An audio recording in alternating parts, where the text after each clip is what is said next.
I just want to do God's will. The kind of revolution that the world needs is a Christian revolution. If you want a miracle, you've got to expect it to happen. You are the recipients of God's grace and God's blessings, and you rejoice in that reality.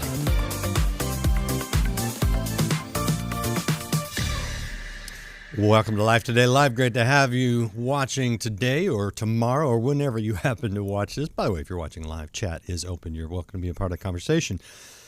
And you know, if you look at the scriptures, you look at the Bible, you see a lot of people, what we consider, you know, the great people of faith, who society would say not so much.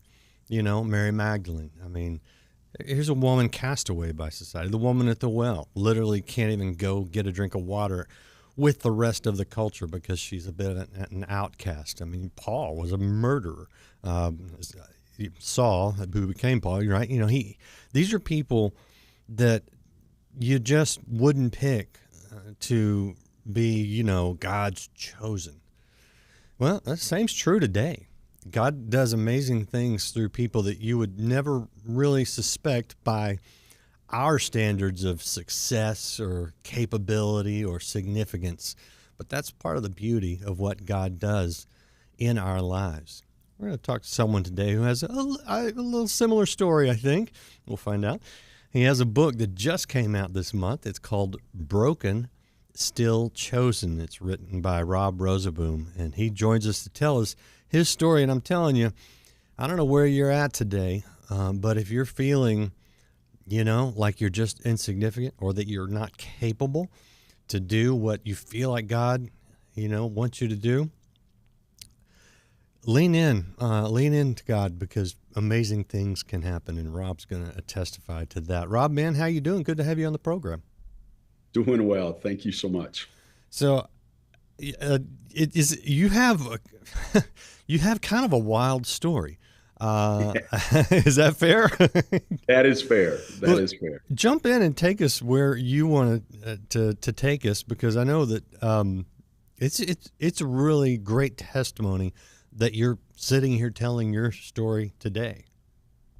Yeah, so it starts when I was 5. I grew up in central Iowa. My dad was a farmer. I have an older sister, 2.5 years older, younger brother, 2.5 years younger.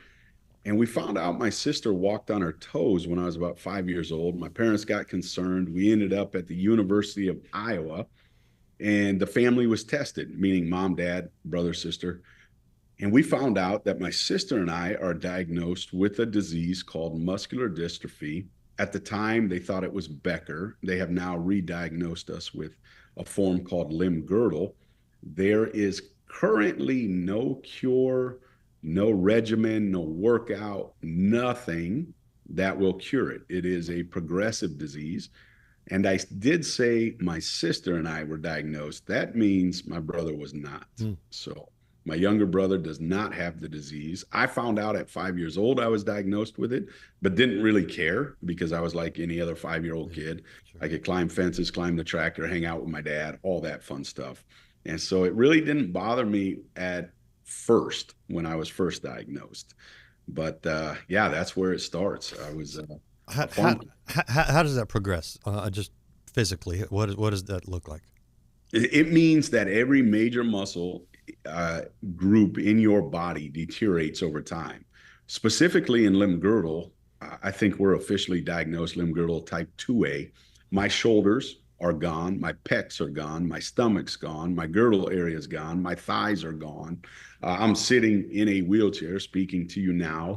My arms, you can see them here, but they don't go much higher than this. I just don't have the lateral muscles to lift them up. Now my forearms and hands still do okay. And then my calves, ankles, and feet do okay. However, the idea of rebuilding, it's not possible. Doctors tell me that when I feel the muscle burn, I'm actually deteriorating it faster. I'm not building it. Jeez. So what does that do? I mean, obviously that limits your body. Correct. What did that do to your spirit? So my dad, I said, was a farmer. 9 years old, I'm in love with the farm. I love everything about farming, spending time with my dad. My dad sits us down and says, I think God's calling me into ministry. I was like, no, he's not, Dad. I heard you call those hogs things in the hog pen, and I don't think pastors talk that way. My dad goes, nope, I feel this. I've wrestled with it for 2 years. So my dad moves us from central Iowa to Michigan, and he starts studying at Western Theological Seminary to become a pastor. He becomes a pastor. The disease starts to progress. I'm in about 6th grade now. I'm starting to see I don't measure up. But now I've gone from being a farm kid to a town kid. I lost farming, which I love dearly. And now I find that I love sports. But yet my body's not doing what everybody else's body's doing. And yet my dad is giving sermons every Sunday about God and how he loves us and how he created us and how he knit me together in my mother's womb. I think that was the worst thing he could say to me, because all of a sudden I was angry. I was rebellious. I was ticked off. Oh, I was like, God, seriously? You made me this way? What was it? An experiment that went wrong that day? I mean, was this for my punishment, your amusement? What was this all about? And it did not do wonders for me spiritually for quite some time. I really, really had to wrestle with, why would you make me this way? Wow. I mean, what's interesting about that is that you're wrestling with the physical, wondering, you know, God, did you make a mistake? So many people these days are wrestling sort of with their identity, thinking, God, did you make a mistake? Where did that lead for you? Where did that wrestling get you? Oh, it reminds me so much of the Old Testament and wrestling with the angel and not wanting to let go. I guess at times I wanted to let go. It sent me into a spiral of, God, I don't think I want anything to do with you. I just don't. I'm angry. I'm hurt. I'm confused. So I went through that phase in life. The idea that, well, you must not love me. You love my brother more because he was the athlete and doesn't have the. Yeah. Oh, yes. That's the part of the chosen part. I've never felt chosen, hardly ever, in my younger days of life. And so I just kind of shook my fist at God and said, I'm kind of done with you. And then he just slowly kept working, kept revealing himself to me little by little. I did at it was called DC 91. I think DC Talk was there, and I think Ken Davis was actually giving the message and the altar call that night. I found myself going down to want to accept this Jesus as Savior, but it did not immediately change the fact that I was still angry and wrestling as I was going through school. But it did allow me to kind of get to the point that, okay, maybe he does love me, but I still don't quite understand it, because all my problems didn't go away when I said yes to Jesus. Well, yeah, I mean, I'm guessing, I don't know what sort of theological background your dad comes from or that you come from, but you ever ask for healing and expect healing and claim healing and all those things? I mean, I would. Always. And I think people get frustrated with me at times that I don't ask more. And I finally said to them a couple times, I said, how many times are you going to run your head into that brick wall and finally decide it hurts? And just be like, I'm not, you know, of course I want healing. The Bible talks about the desires of your heart. Well, God knows I would love healing, but at the same time, I think God knows that I just have come to a place where I love him, even though in the midst of non-healing, I still want to love him and point people to him. But yes, I have 100% asked for healing. I would say I have been at times severely damaged by healing, being told things that really made me wrestle with my faith, almost even as an adult, where I wanted to walk away again because what was said to me hurt and cut very, very deeply. Oh man. Oh, don't get me started. And I hate this because what happens is when our healing depends on our faith, Correct. Then we're to blame, if you will, when it doesn't come. Yes. And when you look at Scripture, you go, okay, how much faith does God require from me? And he says a mustard seed, which Right. is not a lot, No. you know? And so you go, okay, I don't understand all these things. I know there's a promise for the future, but nobody likes to be broken physically or mentally, you know? And when that gets to the spiritually, I think then that's where the ruin, that, you know, the Old Testament word that we translate broken has two words in the Old Testament. One is a ruination, where just nothing is good. The other is that contrition that David showed before God. And we are, it's good when we're broken, when we're contrite, but it's not Yes. good when we convince ourselves that we're ruined. Correct. Was there a turning point for you, or is this a slower sort of growth? A little bit of both. There was this turning point when God brought this beautiful 5'2", beautiful woman into my life. We'll celebrate 27 years in October. Congratulations. When she started loving me for me, no strings attached, I started to see the love of Christ.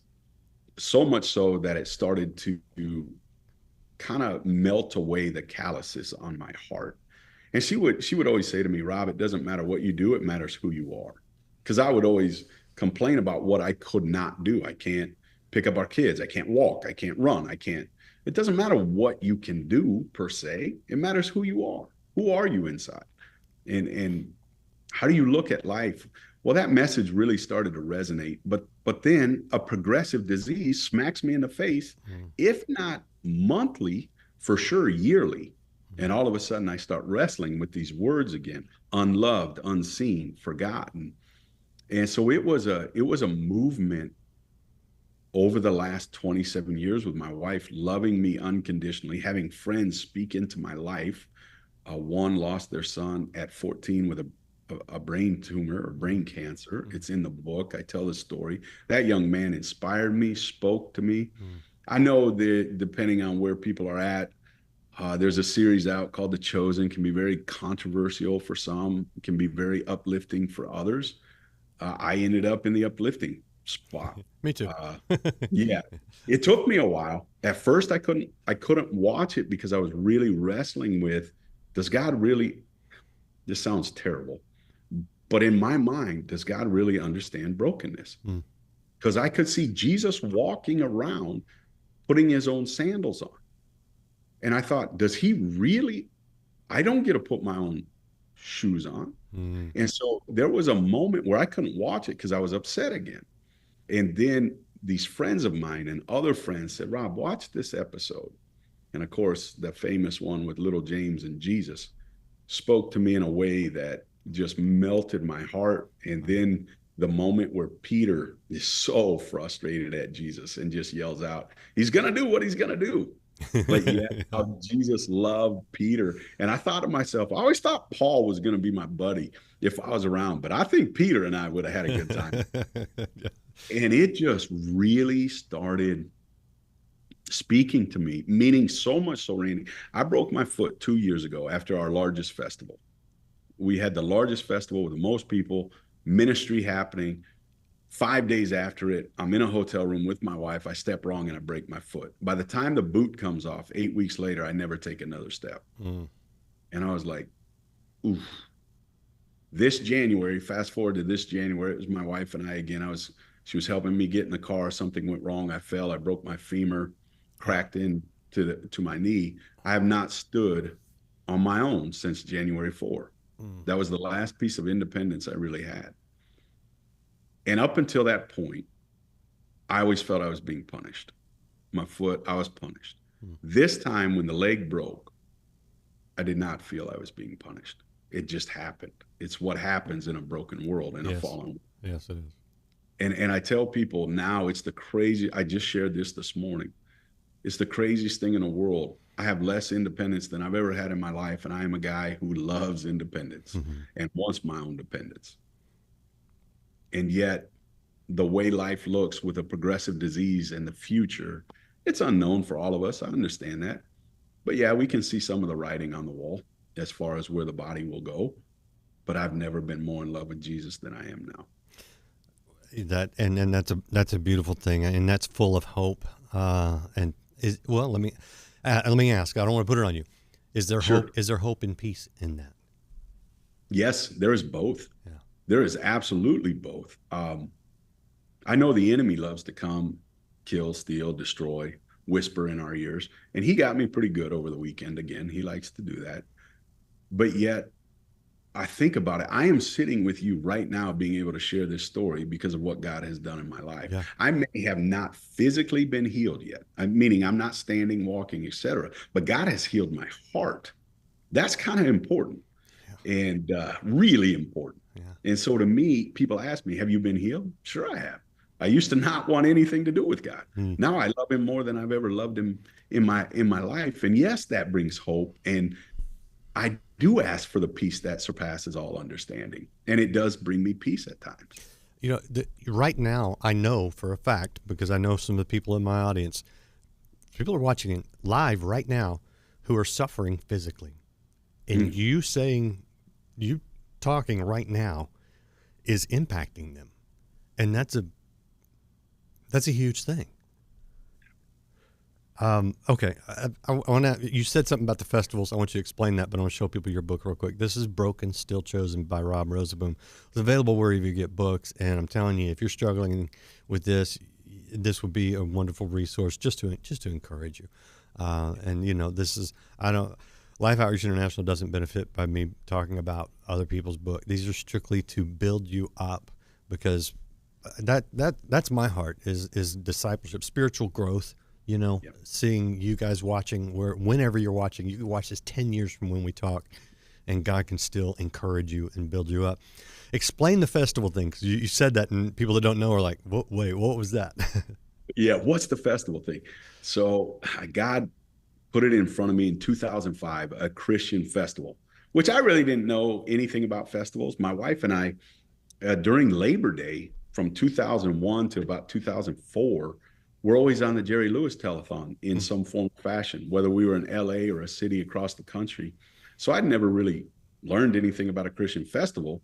There was one in our area, but then all of a sudden I thought back to when I was a freshman in high school, and I ended up at this thing with friends of mine from church or church family, and we camped. I loved camping with them. And I remember seeing this guy on a stage playing the piano, and I thought, well, that's kind of weird. Well, all these years later, I figure out, well, that was Michael W. Smith. I was a freshman. I was like, well, that's cool. So all of a sudden, all these years later, 2005, I get asked to start a Christian music festival. We launch it. 2012, we move it to our local community. We always say Rise Fest is more than music. It's a mission. We believe that. God has given us a platform. Yes, I just spent 2 weekends ago with Ben Fuller, We Are Messengers, Skillet. We had Jason Crabb, Leanna Crawford, Seth Schleter. We had Lecrae, Matthew West, Phil Wickham, and almost 24,000 people in our little community of 5,500 over 2 days. And it is the craziest thing in the world. We were going after something this year to break a record. In 1924, in our little community of Sheldon, Iowa, the largest gathering took place. It was the KKK. Jeez. We asked God to redeem that, to take back ground. We ended up with 23,790 people. So we're almost at 24,000. But there is a picture on our social media and our website. Well, I think our social media that I asked God to take ground back. And we have ground. We have 66 acres where the festival takes place. And because of the walkways that our team puts together for people to get through the crowd, just the way they built it this year and the way the pattern got worn, there is a cross. Yeah. And it is beautiful. It is absolutely beautiful where a cross just lays out because of the way the people walked in the crowd. And so Rise Fest has been going on since 2005. We're extremely grateful for it. We want to point people to Jesus and partner with other organizations, and that's what we get to do. So did you ever, I mean, especially when you're wrestling, when your body's breaking down, the healing's not coming, you're hearing these sermons. Did you ever think someday I'll be putting together a place where people can come and their lives may be completely changed? And for many, it's a celebration, I mean, God in the Old Testament demanded that they have festivals, right? You know, it's like Yes. God likes them. But did you Yeah. did you ever imagine that this is where God would take you? Because I mean, most people don't even do something that visible. You know, did you have any idea?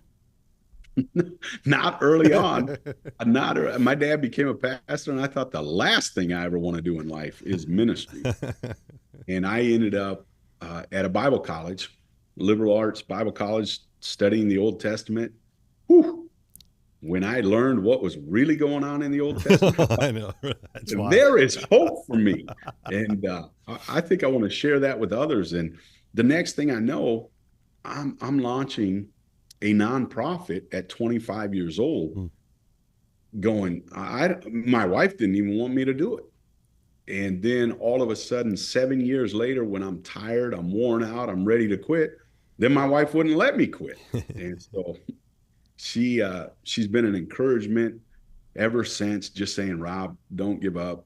Our kids will get to experience things other kids don't because of the walk God has given us through ministry. And she's been so right. Our kids are now 21, almost 18 and 17, and they help with the festival. Yeah. Grown up with the festival. It's our son, 21, runs camping, 224 campers on site. My 18-year-old daughter, Riley, helps MC, and my almost 17-year-old daughter helped run social media in a special way this year. Okay. You have more than so many people in this country, in this culture these days, just with that. I mean, the beauty of a family and kids working together, serving the Lord. I mean, you may not be able to walk on your own, but you are so incredibly blessed in ways that I just wish everyone could experience. How does it feel to be that blessed, Rob? I'm so glad, Randy, you said that. It almost tears me up. I run pretty hard, and so I forget.